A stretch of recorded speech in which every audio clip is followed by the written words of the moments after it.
Hello guys मोर boat airdrop 131 2 3 मास है गोटे side perfect चली अन्य साइड चार्जिंग न नेबारु बंद हो जाउतला।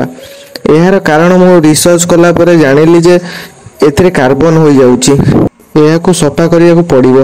तेणु एहाकु सफा करिया पई दुईटी कान तोळे 2 बुंदा पेट्रोल लगाई एहाकु क्लीन करि दवा।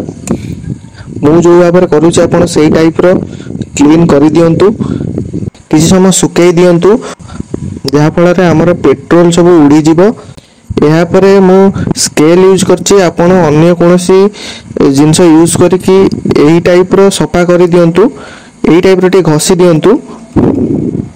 जदि चार्ज नथिबो तो एहाको फुल चार्ज करि देबे। यहाँ पर खोल रे रखि देबे। जदि एही बळे ब्लिंक करूछि ताहाले चार्ज नेउछि। घंटाटे चार्ज हेबाकु दियंतु। या पर चेक करंतु आपण प्रोडक्ट ओके हो जाइथिबो। जदि न होइछि आपण कस्टमर केयर रे कंप्लेन करि परिबे किबा कस्टमर केयर रे देखै परिबे।